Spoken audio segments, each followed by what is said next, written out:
I saw this thing.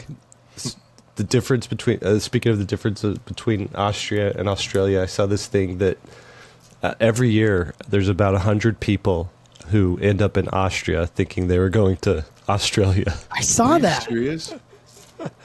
Yeah, there's all kinds of mix-ups like that between like Madrid, Spain, and Madrid, Indiana. Really? Indiana. Yeah. Moscow, Idaho, and Moscow, Russia. Paris, Idaho. Ukraine accidentally bombs Moscow, Idaho. Whoops. There's a Las Vegas in New Mexico. New Mexico. Yeah, we saw that when we were going. We're like, what? We're close to Las Vegas. We're like, oh, wait. That's not the right line. When we were driving by, we thought that they should put in parentheses, not the real one. Right. That's hilarious. All right, let's get started here. Hello, everybody. Welcome to 3 Point Perspective, the podcast about illustration, how to do it, how to make a living at it, and how to make an impact in the world with your art. I'm Jake Parker. I'm Lee White. And I'm Will Terry. And all three of us are professional illustrators. We've all worked for all the major publishers in the business. Together, we've published somewhere around 75 children's books, and we've all taught illustration at university art programs. That's right. Each week we come at you guys with different illustrator interviews or fantastic listener questions. Sometimes we agree, sometimes we argue, but each time you learn something brand spanking new. And sometimes we nail it. Sometimes we nail it. Sometimes That's we right. don't. Well, welcome back, Will. We missed you last episode. I missed you guys. Yeah. Tell us what you're working on. You've got a project you were just showing us. It's pretty exciting. But first, I wasn't there for you guys last time because I was holding twins. That's right. Grandpa Will. I'm now called Papa. Papa. Okay. Big Papa. Big Papa. Big Papa. And, What's that like, being a grandpa? I love it. I'm feeling a lot of stress for my son and his girlfriend, soon-to-be wife, because that's a lot of work. Like you see twins all the time. Lee, you're a twin, right? I'm a twin. It's a nightmare. I mean, you don't realize maybe you do, but like just being there, it was stressful for me because like there's one of them that needs your attention. It's just double everything. Yeah, it's always a battle, no matter what happens, and as they age, each stage it's different kind of battle. Like it has to be sort of. My mom struggled with separate but equal, so you don't want to give them the same thing, but you can't give one of them something that has more implied value. And for me and my brother, an implied value would be there. My mom didn't even know that the blue one is the cool one. And she bought two of the same thing, different colors, and we're fighting over the one.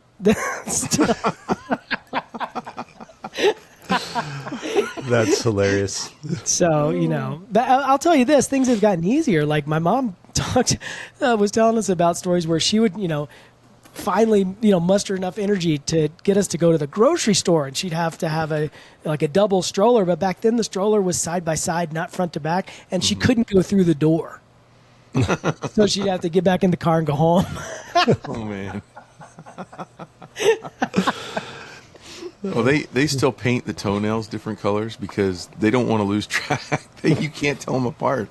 Right. They have at that age they have different looks. Like if they've been laying on their face, all of a sudden it's like, well, who do I have here? Yeah. Right. Well, congrats, man. That's cool. Anyway, so so I'm working on a game now. Part of my theory with that is, I've been working on this Pickleball Paul series. I have a third book ready to go, but because I'm working through inventory, I thought I'm going to slide a game in under that and I launched it on Kickstarter so that I don't have to have all the inventory here, and I can take advantage of that. And so that's going really well. I should be launching that in either the beginning of May or the beginning of June. Cool. It's gonna be good. So yeah. What are you up to, Lee? I have started the year pretty strong with my stationery stuff. I've come up with a couple new cards and been advertising them in different ways than I've done in the past. I should prep everyone that we are working on a series called Self-Publishing Pro, and it's for people who have ideas that don't want to go through a traditional publisher or traditional route. And so we're kind of all taking our own advice and saying, all right, let's go bigger. Let's make these things and put them out in the world and see what happens. And it works. You know, it's kind of cool to see the stuff going out there. I've sold over the past week at least 500 cards. That's incredible. It's crazy that I mean, I'm not somebody who really sends Valentine's cards, so it's funny because I've got this whole stock of Valentine's cards. I don't send any. So I'm always impressed when people buy cards so early. It's January, right? Today is January 11th when we're filming this, and people are buying and sending Valentine's cards. I don't know who these people are, but I'm thankful for them.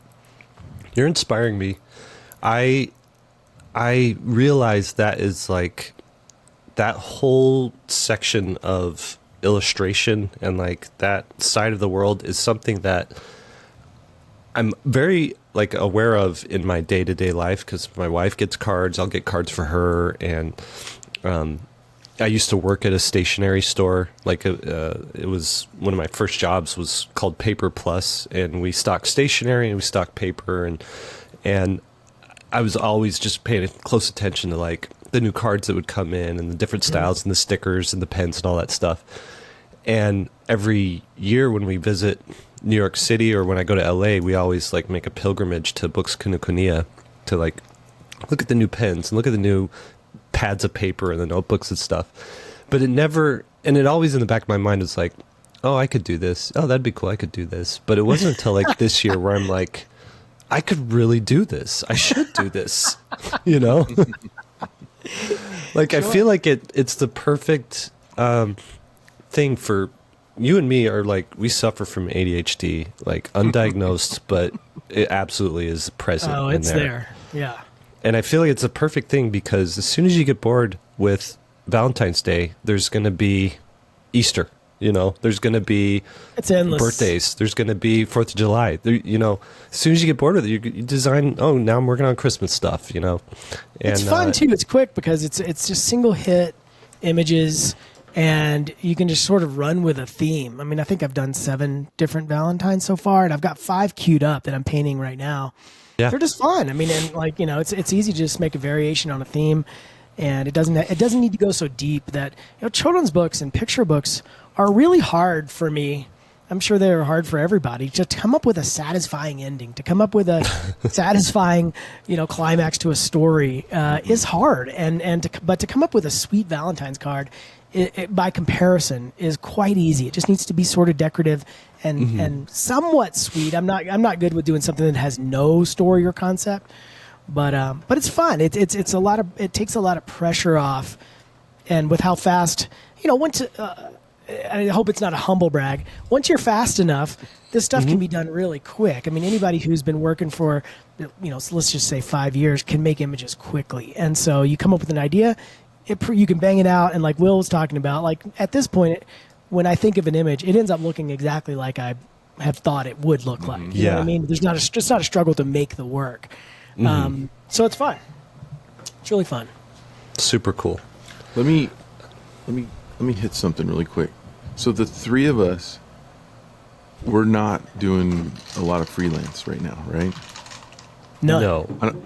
And I have like two projects freelance that are like. Your book, though, your graphic novel, are you counting that? That hasn't come through. I mean, the deal is all but inked, essentially. You know, it's like a digital handshake through emails. I have not said anything? We haven't mentioned whether it's through a publisher or which publisher or what it is, but something's come down the line. But I mean, not to get in the weeds here, I have these little, like the Lorcana Disney cards that just keep, you know, I do 1 or 2 of those a year, it seems like, or 3 or whatever. And they're always just kind of in the back burner or the back, you know, like, oh, I've got a free 3 hours, let's work on that project, and then get back to whatever else. And then my big outstanding project right now is my robots book, which is due in February, and I'm grinding trying to get that thing done. Sorry if I derailed where you're going with that. Good. The thing is, you know, we've talked about this on this podcast before, that the 4 levels of earning our job, freelance, IP owner, and then investor, right? And I'm hoping that people that listen understand that the reason why we don't have a job in illustration. I had a job in illustration, graphic design when I was working for the University of Maryland and then at BYU. And then we moved to freelance. That's the second, where you basically own your job, right? Right. And freelance gives you tons of freedom because you're working at home. And that's like the dream until COVID. That was like the ultimate dream, right? And then everybody got to, and we weren't special anymore. Right. But the next one is IP owner. It's business owner, right? IP/business owner, where it's your idea, your project, your ownership of that intellectual property. Your, if you need help, you hire. You're the boss. You hire out people to help you with it, and if it does really well, you reap the lion's share of the rewards. Yeah. And I think that's where the three of us have graduated. So I'm hoping that listeners, don't feel like, well, these guys aren't even freelancing. It's Freelancing has gotten harder too. I mean, like, it's just as easy. I don't know whether I should say it's just as easy or just as hard to make your own product almost at this point as it is to freelance. I'll tell you a funny story. That I do keep a foot in the regular illustration world and publishing, and I do want to stay there. I may do a book for a publisher or something, like maybe one a year or something like that, or every other year. So I have since parted with my agent. That's a whole story we could talk about at some point, but parted with my agent. So I'm now putting together mailing lists, and I used a company called AdBase to come. These people move like every year. They jump and ship from one publisher to another. So keeping an active email list is tough. And so over the break, I signed up for Agency Access, and which used to be AdBase, and got my curated list of publishers, and I sent an email joking around with Jake, telling him about the results, because I did the worst thing you could ever do. I sent it on December 30th, the day before New Year's. People are gone, but I will tell you this, that my results, I sent out I think it was 212 emails to specific art directors at various publishers. I got 4 people that opened the email out of that 212. And then I was like, oh, what they click, because it shows not only did they open it, but they click something. And I'm like, okay, well, at least the people that opened it clicked something. And then I went to go see what they clicked, and they unsubscribed. So it was a disaster. So I'll report back. I'm going to do another emailer later today, and we'll see. Because again, I sent it in the middle of a holiday, probably not the greatest thing. But man, that scares me. When if I was trying to be solely freelance, and I'm trying to send these emails, and either nobody's opening them, or maybe it ended up in their trash. Yeah. It's hard. What I'm realizing though. Oh, go ahead, Will. And then I gotta. I just want a follow-up question. Do you think that it's harder for us to get hired if we were trying to get hired? I haven't advertised my freelance for many years now. But do you think it would be harder for us to get hired versus someone else, because maybe our directors might know who we are and know that we would want to be paid more than? Because I've seen some people getting hired to do like Cricket magazine stuff, and there are people that I know are starting out, I guess is what I'm saying. Yeah. Right. Well, I think there's some truth to that, because in a nutshell, that's sort of the reason that I split with my agent, because I'm fussy, I'm picky, and from the outset I said I'm not going to take every job, and I'm probably not going to take almost all of them. Because most of the offers, either the story's not right, or the money's not right, or both. Yeah. And I'd rather not spend a year of my life on something that is not the right story, which I've done many times in the past, or the money is so bad that you can't even make a living. I'm not going to do a children's book for $8,000. But you realize some people are in that space, and they need that, and they're starting out. And that's great. But I'm not. And that was you 30 years ago or 20 years ago. Right. But so we're fussy, and I'm not. I think ultimately, I wish everybody had enough of some kind of side income to where we could all say no to the crap jobs, and the whole industry comes up as a whole. But that doesn't happen. They keep looking, and they'll find somebody to do it, and it's just not going to be me. It's not going to be us, probably. Right. Yeah. Well, the more I learn about every sort of avenue you could do in art and illustration, and when I start listening to podcasts with people who do a certain thing or talk to people who are in a certain industry, everybody's grinding. Everybody is like, you think you're not going to have any problems if you switch over and I'm just going to run a Kickstarter and I'm going to sell a product, but you're going to have a different set of problems. And there's people who are doing that are like, well, maybe I just want to have a day job, so I'm going to go get a day job. Well, now you got a whole, you're going to have 20 hours a week in meetings, right? Yeah, the grass is not always greener. Everybody is hustling, but if you look at the end game, here's the big distinction, in my opinion. Yeah, if you keep working for a company that you're capped out at a certain amount. Unless you're a Dan Santat or where you win the Caldecott, there's the lottery winners. We've talked about that before. But I'm talking about the average person. You are going to have to keep hustling your whole life if you keep doing books for publishers. Even if you start making some pretty good money, the people who make a lot of money, I'll use the Rifle Paper Company as an example because we've been batting their name around here between us three. They started their own stationery company, and now they're worth $125 million now. I dare you to find an illustrator who's just making images for a company who's making $125 million a year. You don't get it. Yeah. And no, they're making $25 million a year, but that's only $25 million a year. No, weak. But I mean, if they wanted to sell the company, if Papyrus or Paper Source was going to buy Rifle Paper Company, they'd have to probably shell out $100 million. Right. To buy that company, and they're running with 100 plus employees right now.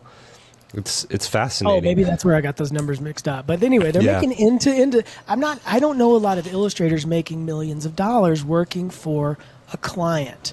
But yet we've seen it over and over with people that do. Again, we've talked about the Loish sketchbooks where she's making, high six figures from a sketchbook. Mm-hmm. How many publishers would pay her $650,000 to publish her sketchbook? None. Zero. So, I just look at the upside is that if I got to work really hard and I got to grind away for pennies on the dollar anyway, I might as well have that potential that if something hits, I can do better. Mm-hmm. Would it be going too far to say that illustrators should all have the goal of owning their own IP and going it alone eventually? Like that should be the pinnacle? Absolutely. 100%. It would be going too far to say that. I would even go further to say, like, it'd be wise to do the Arnold Schwarzenegger method. And if you don't know what that is before he ever kill everybody. No. if we were talking about Arnold last week. He's come up a lot. He's really doing good, I think. Yeah. No, I thought you meant he's really worked his way up. He's come up a lot, but yeah. Before he ever started acting, he was a self-made millionaire through real estate in Los Angeles. And what he did was he bodybuilt. He started winning competitions. He took his winnings, invested in, I believe it was an apartment complex or something like that. And as soon as that thing turned a profit, he sold it and took those and just kind of started buying out things. So his whole purpose for that was he wanted to be an actor, you kind of have to do a lot of free or low paid work. And if you want to survive, you got to pay your bills somehow. And he just wanted to have the flexibility to excuse me, I got a tickle in my throat. Anyways, you know where I'm going with that. Well, it's funny because we just heard the interview with him on Smartless, and they skip over that whole thing. And so does the documentary on Netflix with the real estate. And that's why when Jake said, "Oh, do real estate like Arnold Schwarzenegger," I thought he was joking, making fun of my condo or something. I didn't know there's that little moment between bodybuilding and acting, really, that he built himself on the other thing, on the real estate, which is absolutely shocking to me. Yeah, I didn't know that either. But you read that article though that I sent you? I did. I was shocked. I mean, they didn't mention that at all. Yeah, why doesn't that come up?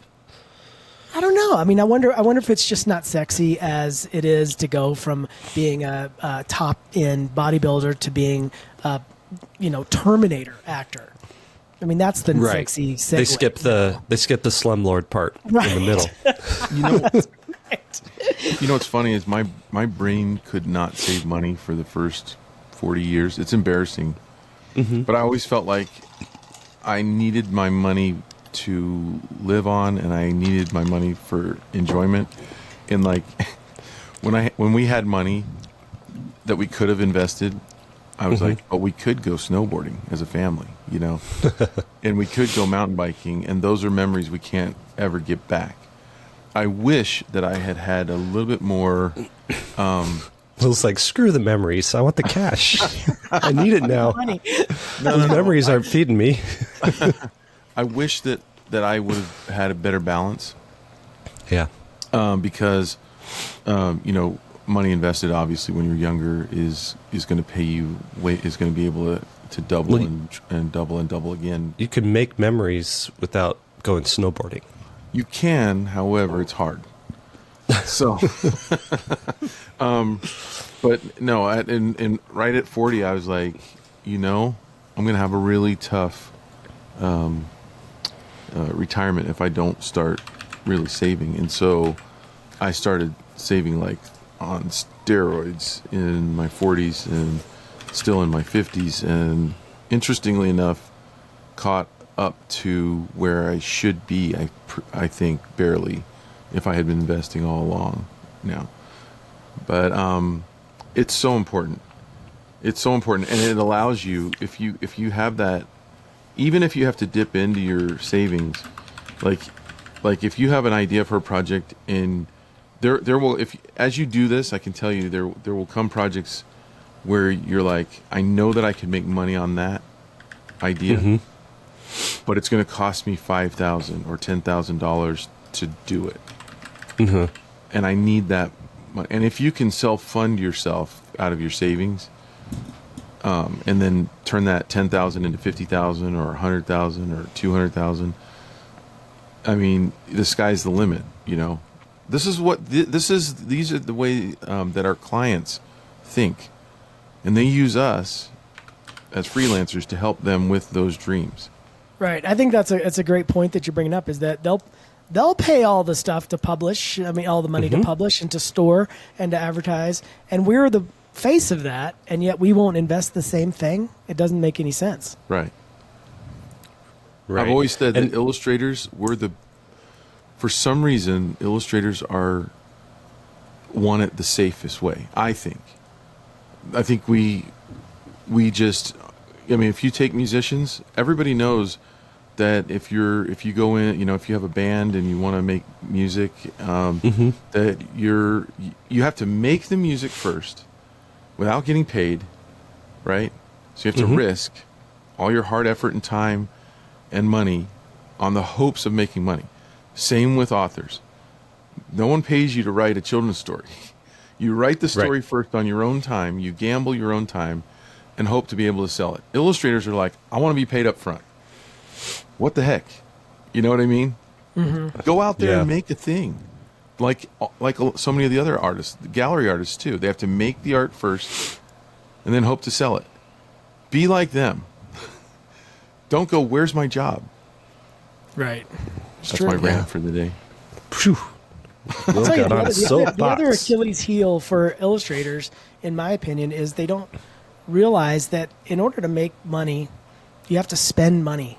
And I'm at that point right now. You'll come at different points of your life where the amounts are different. But if you want to be more successful, you have to spend the money. In other words, you have to get the you have to buy the email list that I was talking about earlier. You have to place ads on wherever you're going to place ads. Like we were talking about doing Instagram ads, or not Instagram, Pinterest ads earlier today. Those cost money. You got to invest in it. And illustrators do not want to pay anything. The ideal business model for most illustrators, in my opinion, correct me if I'm wrong. No, wait, correct Will if he's wrong. Don't write me. Here's the business model of illustrators. I posted it online. Now somebody do something for me. I don't know what's going to happen next, but something has to happen because there's my image. Look how nice it is. And that's the plan. And it's just not a plan. I mean, you got to... There's so many artists online right now that I think even if you want to go the traditional route and be hired by a publisher, you still got to spend money. You need to spend money to be put in front of them. That means postcards. That means ads. That means being a business. Yeah. Boom. I think too. Well, there's really nothing to add to that. Let's dive into it. This was supposed to be quick. Right before we started recording, we were like, all right, let's make this first part real quick. Yeah. Now here we are, 20 minutes in. We're like old men yelling at everyone. I will say this, like, you kind of do what you're able to do with the resources that you have available to you.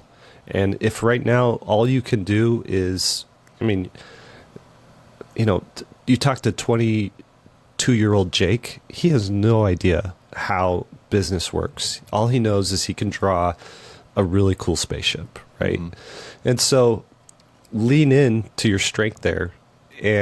But part of your job is get good at whatever your craft is, but your other part is talk to as many people with as many different backgrounds as possible and be genuinely interested in how they make their life work, because it is going to help you so much in understanding what is possible to you as, I think, if you're a visual artist, as one of the most powerful people in the universe, because you're able to create images out of nothing, right? I mean, we're important enough to where they want to pay us.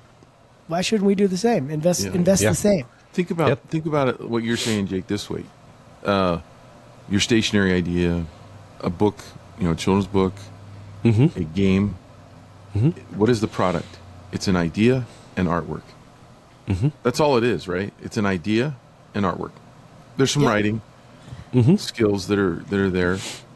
But why, on the game that I'm working on right now, it's a card game. It's about, I think it's like 20, it's like 25 or 30 unique pieces of art. Some of them repeat, and that's it, in a box. If someone had that idea and they worked at a game company and they called me up, they're going to try to pay me as little as they possibly can. They're definitely going to want a flat fee. They don't pay royalties in the gaming industry, in the board game and card game industry. And so they would probably try to get this art for $3,000 to $5,000. That's that, yeah. And the potential for me to make is 10 times, 20 times, 30 times that, or more. So, yeah. It's so simple. Let's get into this episode. All right. All right. First question from Joe. Subject line: how did the French do it? Hold. This is an all ages podcast. I don't know if we want to get into this. Oh no, it's about art. Okay. Hey gang, long-time listener from Australia here. Not Austria, but Australia. I've recently started making comics and have found myself becoming enamored with French and Belgian comics makers. Join the club. It is honestly the most beautiful comic art ever created. Jake has remarked on the podcast that these folks are in a league of their own, and my question to you as art educators is, how did they get there? I'll tell you how. It's smoking cigarettes, drinking wine. I'm just going to alienate every French listener we have right here. No. How'd they get there? The movement, anatomy, and detail is staggering to me. I wonder if this is a result of classical art education or animation schools or something. What kind of practice would you recommend I focus on to emulate creators like Mobius, Marwan, Bastien Vives? Unfortunately, a lot of press and interviews of these people are in French. Thank you so much for your insight. And then we're going to get to his PS after this, but I just want to say, you guys are familiar with French and Belgian comic artists, right? Like I am now. I had to look it up. It's just not my thing. The Ligne Claire style is what's going on there. Here's what it is. I'm pretty sure this is what it is. They just have more culture. The culture there is so much on let's make things beautiful, and it's been that way for centuries. And so, do you know where that came from, by the way? No. Little history Where'd it lesson. Something I can actually contribute here. Yeah, let me know. In the late 1700s, they had a fiat money collapse because they were one of the first countries to experiment with paper money. This ends in Bitcoin.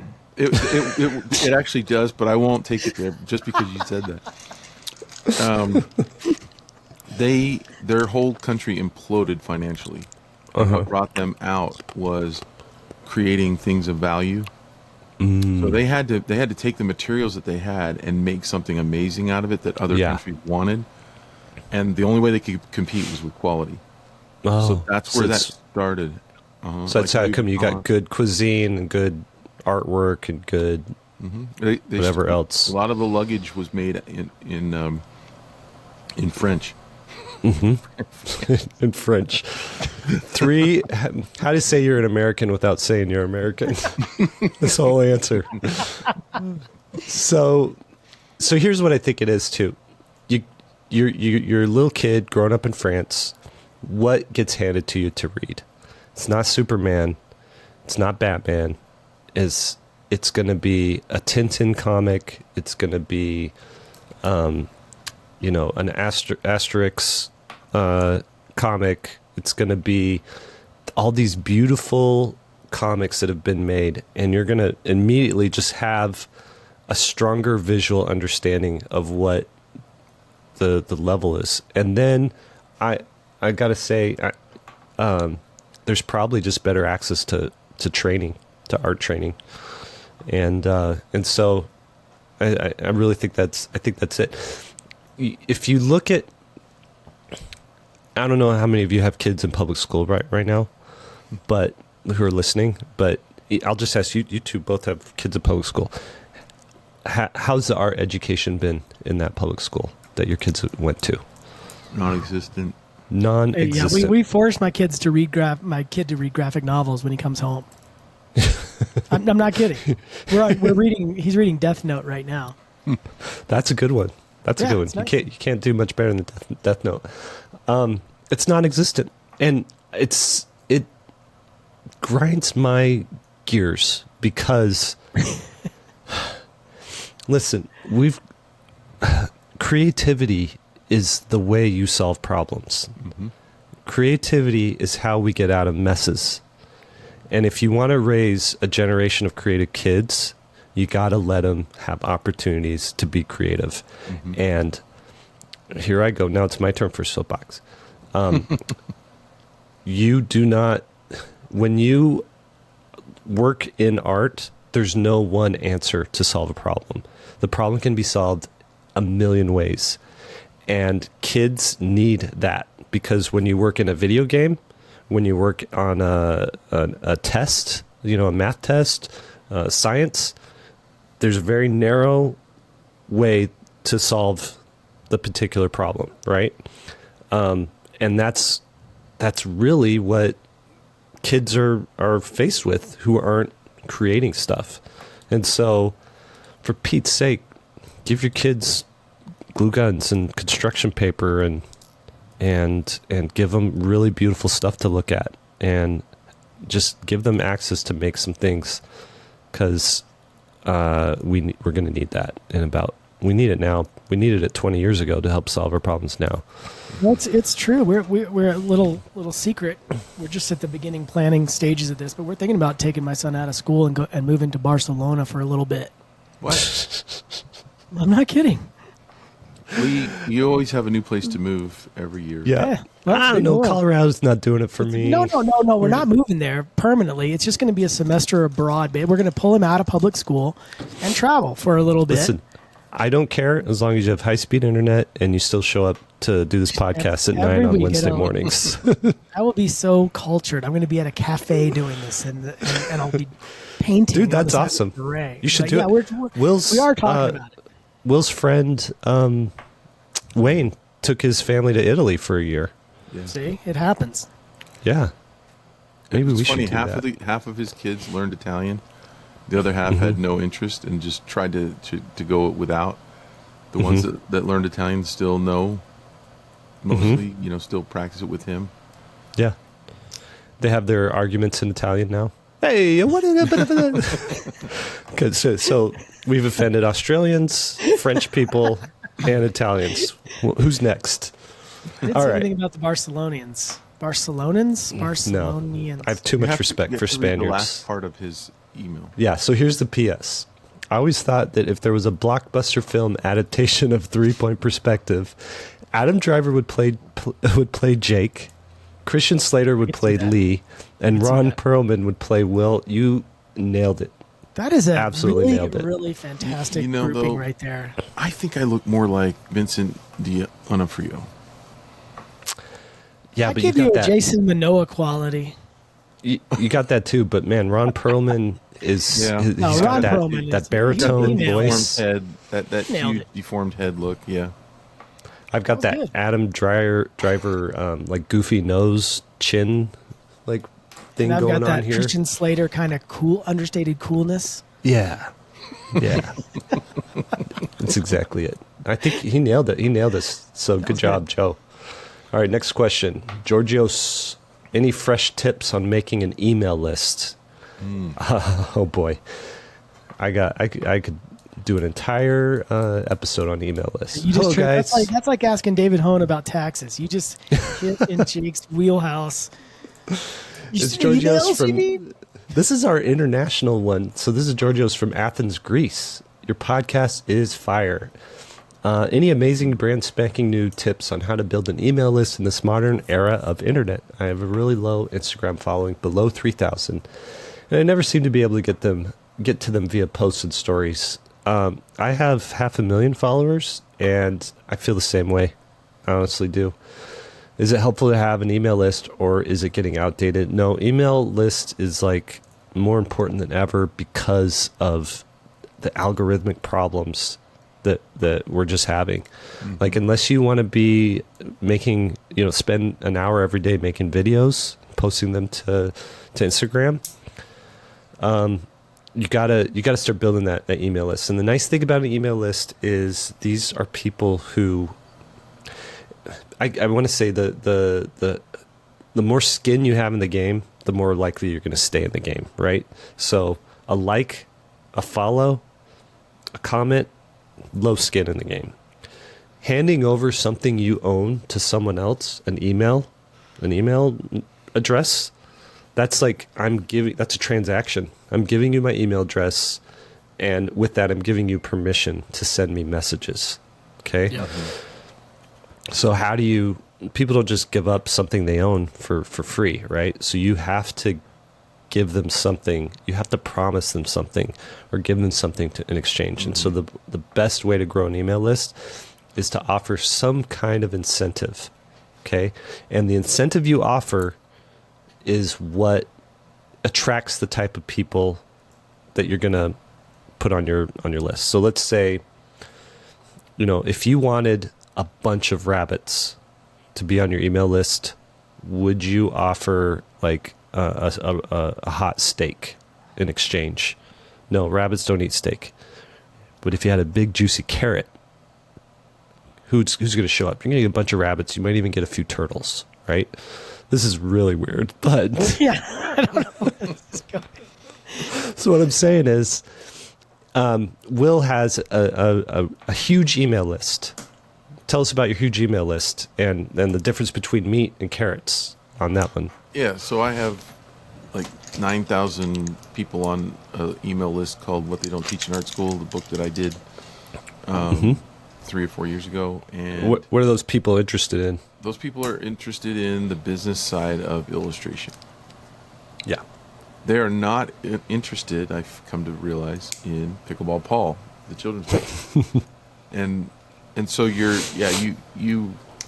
as you go along in your illustration career, you can create buckets, or what's another word for, buckets of people, segments of your list, and you label each one, and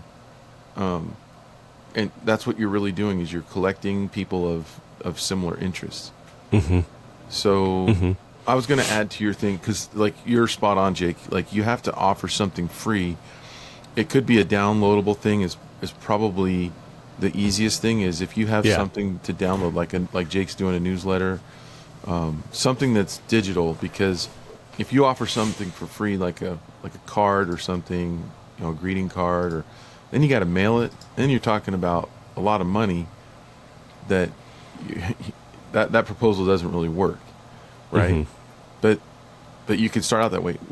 Another way to generate an email list, which isn't really your email list per se, is to do a Kickstarter. And when you do a Kickstarter, you get an email list of people, but you what am I trying to say? You get to use that list whenever you do another Kickstarter. Mm-hmm. So let's say you do a Kickstarter for a puzzle, and you get 500 backers. Well, the next time you do your puzzle 2.0, your next image, you get to email to those 500 people in pre-launch and say, hey, guess what, you guys that bought my first puzzle, now I've got the second one. And if you can combine that with opt-ins on your own site, so that you can actually do a pre-launch to get people to from your Kickstarter to go to your opt-in on your website. This is getting complicated, but you can actually get them to sign up there, and then you have their email. Yeah, for future use. So it's I will say this too. I was chatting with the sales rep for Pinterest, doing ads on Pinterest yesterday, and he was talking about what to do with an email list. And so even if you have a meager one, let's say you have 1,000 people that sign up for your email list, they can build email or campaigns based on those email lists, or people that have I don't know how the tech works, but they can target 10,000 people based on those 1,000 people that are warm potential buyers. Yeah. So it's not just the people that sign up for the email list. It sort of creates a kind of person, like a likely buyer, an average likely buyer. And once you have that, then all of a sudden you have some real data where you can start to expand. But I'm going to give, this is all good stuff. I'm going to give Georgios I hope I'm pronouncing that right. I don't know. But I'm going to give him specific advice for him. Okay. Yeah. So you look at his portfolio, which is g.chris.artwork, at g.chris.artwork. And he has a really engaging comic anime style, which I personally love. It's kind of like, I would call it like Dragon Ball Z meets like Calvin and Hobbes, maybe something like that. Okay, so you want people eventually to buy your comic or to read your comic or whatnot. What I would do is put together a 5-page short story, PDF, zine type of thing that they can download and say, hey, this is free. It's available on my website, and click here. And when you go click to it, they have to give your email, their email, so that you can email that PDF to them.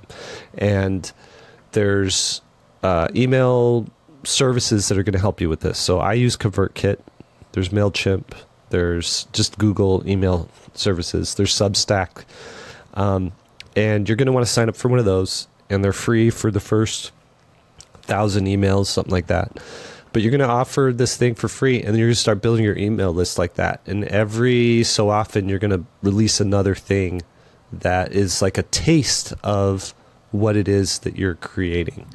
And so that email list, eventually, it's going to be 100 people. It's going to be 1,000 people big.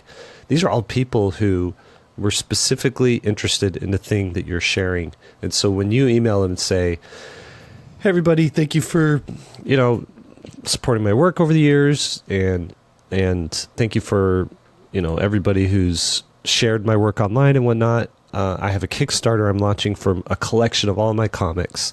Guess who are going to be the first people to back that Kickstarter, that email list? They might be all your backers, right? But it's a start. And then once you launch a Kickstarter and you get 200, 300 backers, half of those people are people that never heard of you before, and they just browsed Kickstarter. And so now you have all of their contact information, and you tell them, hey, join my newsletter. And that's how you continually grow this email list year over year. So that's my advice to you. That's good advice. And his work is really good. I mean, he's very competent. Yeah, he's good. He's been in our critique arena several times over the years. So good stuff. All right. This is an actual art question. Not a business question, not a how do I do it or how to make an impact, but how do I actually do the art? So this comes from Tams. In the shadows, floating or connected? Hi, thanks for the opportunity to ask this question. I want help regarding shadows and overlaying objects. Can you please give some tips on how to create shadows that help an object look less like it's disconnected or floating and more like it's grounded correctly and attached to what it's placed on? Hope that makes sense. Thanks, guys. So, a little hard to describe with words, but I'll do my best unless one of you want to do a demo. Okay. Well, a lot of people aren't going to be watching this on our YouTube. I mean, there's easy ways to describe this. I mean, first off, if you haven't watched it, watch the light and shadow video at SVS. I go over this exact thing. So what you're talking about really is cast shadow. So you got the form shadow that forms around an object, and then the cast shadow is what he's talking about. Where the object is sitting down, it almost goes to black. I mean, might as well go ahead and tone it all the way to black. That is your contact point. That's your contact shadow. Even though, so you have your whole cast shadow, it's really dark right under the object. And then faster than you think lightens up as it moves away from the object, touching, like a coffee cup on a desk or something like that. It's almost black under the coffee cup. As it fans out, I mean, I'm looking at the shadow from my coffee cup here, right here. It's just barely about a value or two darker than the desk in the area of the rest of the shadow. But where the coffee cup is touching, it's almost black. And so as long as you... that is tiny. That little spot of black is so tiny. Small. It's like a line a lot of times. And it's almost like a line, but it needs to be exclusion. slightly soft, though, so it doesn't look like it's just sitting on a line. But it dissipates so fast. And basically what you have is ambient light in the room that's filling in the rest of the shadow. And that's why the shadow typically doesn't go as dark as most people make it. But as long as it's dark under the object and it's touching the object, it should look like it's sitting down. It really comes down to observation. And what's interesting, when you go on the path of art, when you start out and you're just drawing with crayons, and you go through that whole process up to master artist, you will see more and more into the anatomy of light and shadow, into the anatomy of construction of objects, and especially with the anatomy of humans and animals. You'll be able to observe more and more. At first, things look more simple than they are, and then as you progress, they'll look more complex, and you'll start to draw too much of that complexity in there. Right. And then when you become a master artist, you understand all of those complexities, and you're able to represent it in subtle ways that represent the complexity without drawing attention to it. Real quick, side note, Jake, can you somehow make your keyboard louder? So when you're typing... Lee, can you somehow figure out how to else use... Lee, I'd like you to use more sarcasm It almost seems like a soundbite that he's messing with us because it's like click, click, click, click, click, click, click, click, click. It's one of those big keyboards. I should get a I quiet had no one. idea. If you didn't show me, I'd have no idea that was a giant key. Clicky clacky, clicky clacky. No, Listen. I want to highlight what Will's talking about, or to emphasize what Will's talking about. I want to again encourage everyone to go watch the video that I made because it addresses that exact thing. Here's the problem: when you learn lighting and shadow as an artist, how do you learn it? You learn it on a ball. Every art instructor in the world typically starts with a ball. They light the ball. There's a highlight, and then there's your local tone, and then there's your core shadow, and your reflected light, and your contact shadow, and your cast shadow. So there's all these ingredients that goes on to a ball, and then you're sent on your way like you figured something out. Okay, you lit a ball. So can you do part of my video in that class is, okay, now go paint a house like on a subdivision street. Do you add all the stuff that you added on the ball? Of course not. It's completely different. As scale changes, the idea changes on how much you actually have to render and how much you have to include. If you include reflected light, like Will's saying, you look at a house, there's reflected light everywhere. There's highlights everywhere. There's cast shadows and contact shadows everywhere. If you put all that stuff in there, not only does it take you forever, but it actually makes the work look worse. So you got to figure out where do you simplify and where do you add complexity, and typically that's going to be with scale. How big the object is in relation, and how complex your image is. The more stuff I put in an image, the less lighting I add to it. Cool. I'm Can't nothing argue. to add to that. Can't. Mic drop. There you go. Boom. Yeah. Go watch the there's- video seriously because it's a huge pet peeve when I see people learn the ball and they try to paint an interior of a room and there's just light everywhere and it looks terrible. That's a good one. Okay. Should we do this last question here? Call it good? I'll do it. Yeah. Okay. This is Lisa.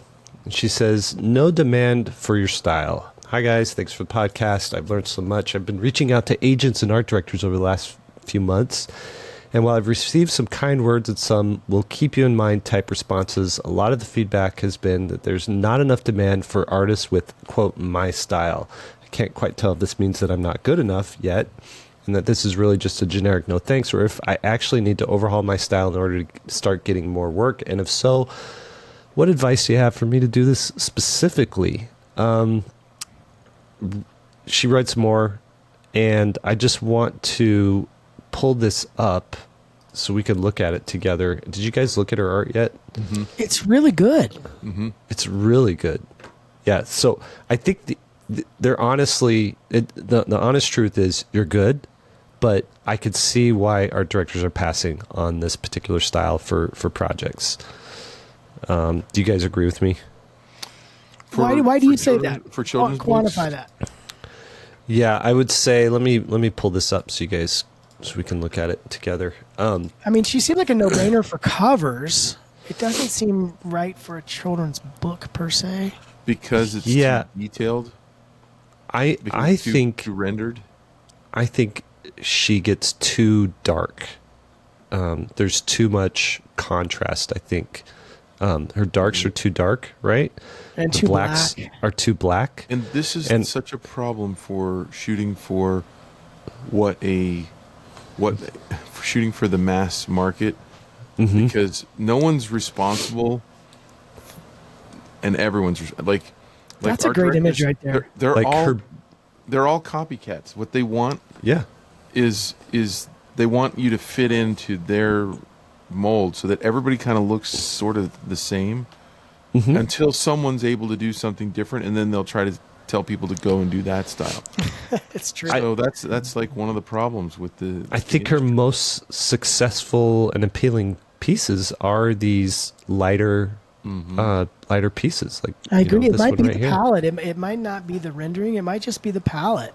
Yeah, I really think it's that simple of a fix. Because look at this character. Yeah, it's really nice. And this is really beautiful. I will say this, that, from talking to my now ex-agent and others in the field, it's a tough market right now.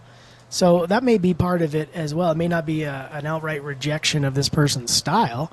Yeah. Although, she only has 300 followers on Instagram. I mean, she should be higher up than that with the skill level going on here. I think a moderate tweak to this work, and she is off to the races. Like, look at this. That's a great idea. Mm-hmm. That is fun. She says, I'm 1,000% open to shifting my gears to produce something that's more broadly appealing.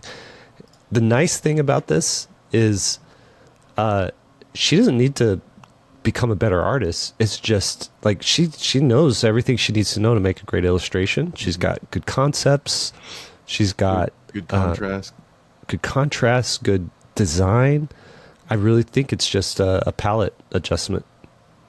And I wonder, I wouldn't necessarily jump ship and go John Klassen or Beatrice, whatever her name is. How did I say her last name?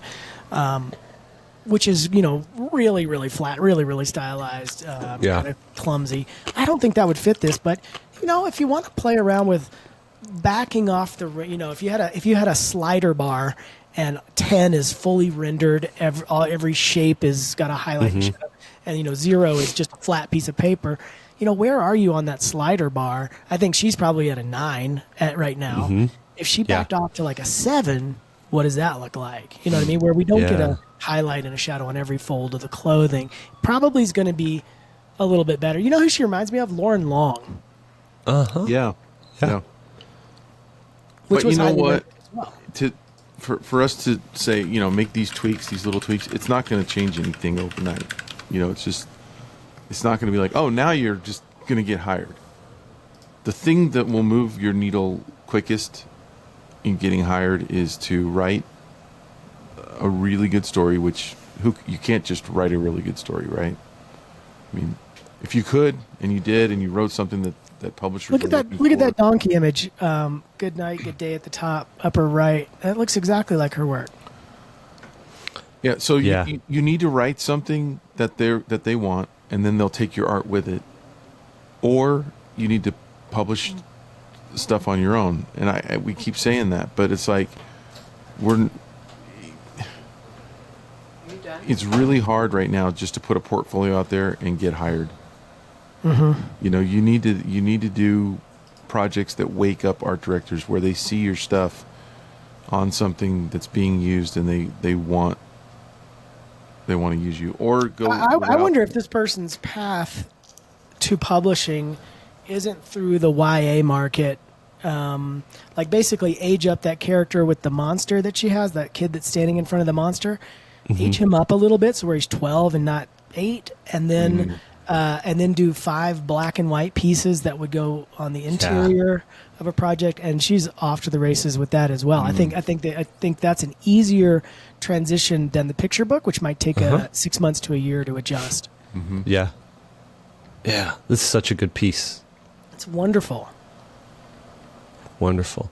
I was thinking, would it be fun to have a spotlight every episode where we just show someone who has under 1,000 followers, but I absolutely love that idea. Should have 100,000. All right, let's see if we can bump her. Let's. So we're gonna put this. What her Instagram is what? It's Allie. This is okay. It's Alyssa Adams Illustration. So it's ALLYSAADAMS Illustration. Alyssa Adams Illustration on Instagram. Go there, give her a follow. She deserves it, that's for sure. And then I'd love to have her check back with us in like 6 months and see if she adjusted any of this stuff and what it looks like, because I think she's really, really close. Sometimes we we look at people that are years away, if they make a change. She could literally make this change overnight. She's already an accomplished enough artist where the new pieces next week start to already show it. So I wonder how it's going to pan out. Very good. Very good. All right. Mm-hmm. Should we call it good? Let's call it good. Did it. Let's call it sort of good. Sort of good. sorry to all the French, Italian, and Australians. Anybody outside of America, we apologize. Yes.